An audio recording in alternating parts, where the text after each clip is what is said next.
Good morning বন্ধুরা। তো কেমন আছো তোমরা? আশা করছি সবাই ভালো আছো, সুস্থ আছো। আর আজকে সকালটা হয়েছে বাবার বাড়ির থেকে। তো দেখেছো, যারা আমার ব্লগ দেখে তারা দেখেই সামনের বাড়িটা কিছুদিনের মধ্যেই কমপ্লিট হয়ে গেছে। আর এই মানি প্ল্যান্টের গাছটা বেশ বড় হয়েছে। তারপরে মা দিয়েছিল এখানে ডিম পাউরুটি মায়ের হাতে। আর মা বলছিল তুই দই কাতলাটা কর, যেহেতু ভাই ভালো খায়, তুই রান্না করলে। তো আমি এখানে দই কাতলা করছিলাম। তো ফার্স্টে তেলের মধ্যে জিরে দিয়ে নিলাম, তারপর দেখলেই তো সব মশলাগুলো মিক্সিতে পেস্ট করে নিয়েছিলাম। মশলাগুলো তেলের মধ্যে দিয়ে, ও একটু ঝাল ঝাল বেশ জুসি জুসি খেতে ভালোবাসে। তো মশলা ফুটে ওঠার পরে মাছ দিয়ে দিলাম। আর মা মাছগুলো ভেজে রেখেছিল। মা বললো আমি ভেজে রাখছি, তুই জাস্ট ঝোল টোল বানিয়ে দে। তো সব মাছগুলো দিয়ে নিচ্ছিলাম।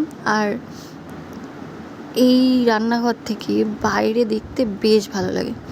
আর মা বললো কাঁচা লঙ্কায় বেশি ঝাল নেই, তো 2-3টে কাঁচা লঙ্কা দিয়ে দে। তো দেখো আমাদের এদিকে এই মাঠ, মানে যে জঙ্গলটা আছে, অনেকটা জল বেঁধেছে, দেখতেই পাচ্ছ। তারপরে আমি এখানে শ্যাম্পু করবো বলে শ্যাম্পু নিয়ে নিলাম, আর তার সাথে একটু চিনি দিয়ে নিলাম। কেননা শ্যাম্পু আর চিনি দুটো যদি মিক্সড করা যায় তাহলে চুলটা ভালো সিল্কি হয়। তো আমি ভাবলাম এটা দিয়েই শ্যাম্পুটা করা যাক। তো তারপরে আমি আজকে ক্লিন অ্যান্ড কেয়ার ফেস ওয়াশটা ইউজ করেছিলাম। আর এই বডি ওয়াশটা যে দিয়েছে সেই ভিডিওটা দেখবে, দেখে বলবে সত্যি বডি ওয়াশটা ভালো। তারপর মা খেতে দিয়েছিলো এখানে মাছের তেলের বড়া আর মাছের ঝোল দিয়ে। তো খেতে গিয়ে আমি আঙুলে কাটাও ফুটিয়েছি। তো দুপুরে আর ঘুম হয়নি। বিকালবেলা মা দোকানে চলে যাওয়ার পরে আমি চোখ মুখ ধুয়ে টুয়ে একটু বাইরে এসে দাঁড়ালাম। আর রোড লাইন নেই, আর আকাশে বেশ ওই দিকটাতে একটু মেঘ করেছিল, কিন্তু বৃষ্টির কোনো নামগন্ধ নেই। আজকে প্রচণ্ড গরম পড়েছিল। তো তারপরে আমি আমার বিয়ের অ্যালবামটা খুলেছিলাম। এটা দেখতে বেশ আমার ভালো লাগে। আমি মাঝে সাঝেই দেখি এটা। ওই বাড়িতে যেটা আছে সেটা খুব একটা বের করা হয় না, কিন্তু এই বাড়ি আসলে পরে এইটা দেখা হয়। তোমরাও একটু দেখো, তোমাদের সাথে শেয়ার করলাম অ্যালবামটা।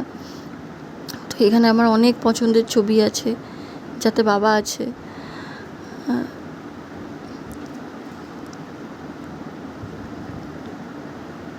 আর এই ফটোটা তো আমার সবচেয়ে ফেভারিট ফটো। এই ফটোটা প্রিন্ট আউট করে আমার ঘরেও রাখা আছে ফ্রেম করে।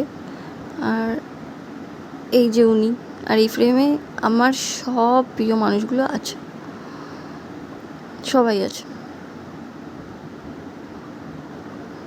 তো তারপরে মা চলে এসেছিলো দোকান থেকে। এসে মা নিয়ে এসেছিলো চাউমিন। এখানে 2 প্যাকেট চাউমিন, ময়দা, ভীমের এই লিকুইডটা 2টো। হ্যাঁ, তো 2 প্যাকেট এখানে ভীম লিকুইড এনেছিল। আর আমি বলেছিলাম আমাকে খিদে পেয়েছে, তো ভাজা মুড়ি নিয়ে আসলো। আর আমি আগের থেকে পেঁয়াজ কেটে রেখে দিয়েছিলাম।